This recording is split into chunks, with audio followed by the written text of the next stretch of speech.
नमस्कार दोस्तों, ज्योतिष ज्ञान भक्ति चैनल पर आपका बहुत बहुत स्वागत करती हूँ। कैसे हैं दोस्तों? आशा करती हूँ आप लोग बहुत बढ़िया होंगे। हम आपके साथ ज्योतिष पर चर्चा करते रहते हैं। तो अभी हम 12 भावों पर हमारी चर्चा हो रही थी। दसम भाव तक मैंने आपको बताया हुआ है। आज एकादश भाव पर चर्चा करेंगे। तो अगर आप ज्योतिष सीखना चाहते हैं, ज्योतिष में इंटरेस्ट है, यदि आप कुंडली भी अपने विश्लेषण करना चाहते हैं या जानना चाहते हैं तो ज्योतिष सीखिए और स्वयं अपनी कुंडली को विश्लेषण करना सीख लीजिए। तो आज हम एकादश भाव पर विचार करेंगे, क्योंकि दसम भाव तक मैंने पिछली वीडियो में बताया था। आज एकादश भाव पर अगर इन 9 ग्रहों का प्रभाव होता है, कोई भी अगर ग्रह बैठा हुआ है तो क्या प्रभाव देगा। तो सबसे पहले हम सूर्य पर चलते हैं कि सूर्य अगर एकादश भाव में है तो व्यक्ति धनी, बलवान, सुखी, सदाचारी, योगी, अल्प संतति एवं उदर रोगी व्यक्ति होता है। यहाँ पर एक बैठा हुआ सूर्य अच्छा फल देता है।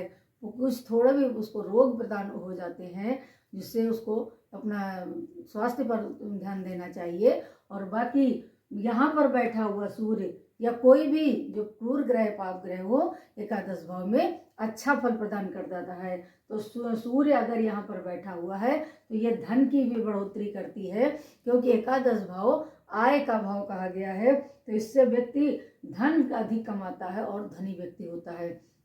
इसके बाद अगर यहाँ पर चंद्रमा है तो कहते हैं चंचल बुद्धि, व्यक्ति की चंचल बुद्धि होती है, संतति युक्त होता है, सुखी होता है, गुणी होता है, यशस्वी होता है, लोकप्रिय होता है, दीर्घायु होता है और परदेशगामी होता है। तो यहाँ पर बैठा हुआ चंद्रमा व्यक्ति को अच्छा फल प्रदान करता है। वो यात्राएं भी करता है, विदेश में रह करके धन भी कमाता है और सुखी तथा संपन्न व्यक्ति होता है।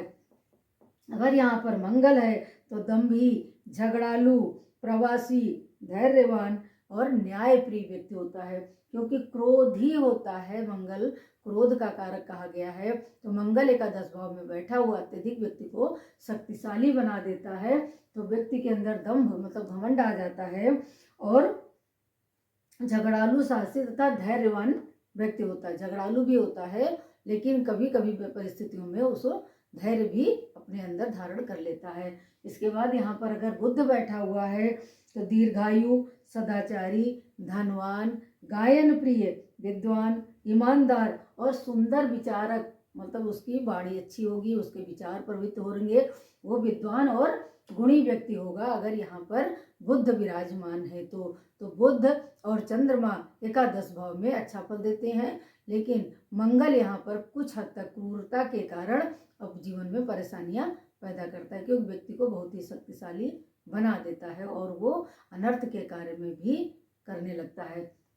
इसके बाद यहाँ पर गुरु बैठा हुआ है तो कहते हैं कि निरोगी, व्यवसायी, अल्प संततिवान, संतोषी, विद्वान, सत्कर्म में धन को लगाने वाला। अगर यहाँ पर गुरु बैठा है तो व्यक्ति सत्कर्म में अपने धन को लगाता है और सुंदर, धन को व्यय करने वाला और पराक्रमी व्यक्ति होता है। सुंदर विचार वाला और पराक्रमी व्यक्ति होता है यहाँ पर अगर गुरु बैठा है। इसके बाद कहते हैं शुक्र यहाँ पर बैठा है तो स्थिर लक्ष्मीवान, उसके अंदर लक्ष्मी की बहुत होती है। इसके बाद धन संपन्न युक्त होता है, स्थिर लक्ष्मी होती है, बहुत अधिक धन होता है। लोकप्रिय, हितैषी, जौहरी, मतलब कोई जौहरी व्यक्ति होता है, अधिक धन कमाने वाला या जो सोने चांदी का व्यापार करने वाला। इस तरह का अनेक वाहनों से युक्त और गुणी तथा पुत्रवान व्यक्ति होता है, मतलब परिवार से संपन्न होता है, गुणी होता है और जौहरी व्यक्ति होता है। यहाँ पर बैठा हुआ शुक्र बहुत ही अच्छा फल देता है। इसके बाद में कहते हैं शनि, व्यक्ति दीर्घायु होता है, शिल्पकार होता है, योगाभ्यासी होता है, नीतिवान होता है, परिश्रमी होता है, व्यवसायी होता है, विद्वान होता है, पुत्रहीन और अत्यधिक क्रोधी व्यक्ति होता है।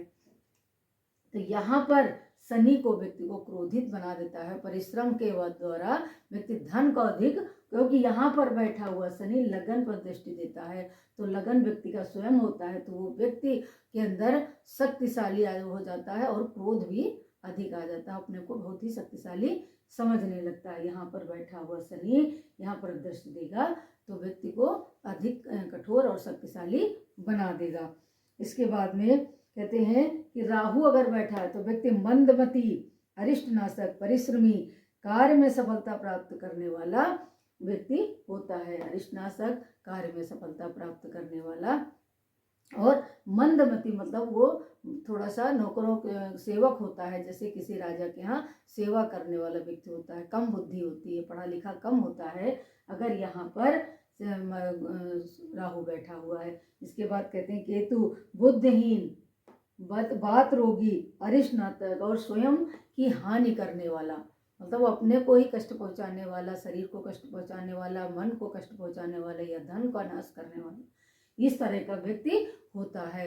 अगर यहाँ पर राहु केतु विराजमान है तो 9 ग्रहों में कौन कौन से ग्रह यहाँ पर अच्छा फल देते हैं, कौन सा ग्रह प्रबल प्रदान करते हैं वो मैंने बताया है। लेकिन मंगल, राहु, केतु और सूर्य, ये ग्रह जो है ये अधिकाधिक पापी ग्रह कहे गए हैं और ये कभी शुभ और कभी अशुभ पर दोनों ही प्रकार का फल प्रदान करते हैं। लेकिन पाप ग्रह कहते हैं 3, 6, 11 में अधिक शक्तिशाली हो जाते हैं, तो वो सफल जीवन में कभी सफलता दिलाते हैं और कभी असफलता के मार्ग पर भी ले जाते हैं। तो आज मैंने 9 ग्रहों के बारे में बताया है कि एकादश में बैठे हुए 9 ग्रह किस प्रकार का फल देते हैं। अब अगली वीडियो में बताऊंगी कि 12वें भाव में, द्वादश भाव में इन 9 ग्रहों का क्या प्रभाव होगा। तो आप मेरे साथ जुड़िए, ज्योतिष सीखिए और अपने स्वयं कुंडली का विश्लेषण करना शुरू कर दीजिए। तो आज के लिए इतना ही। नमस्कार।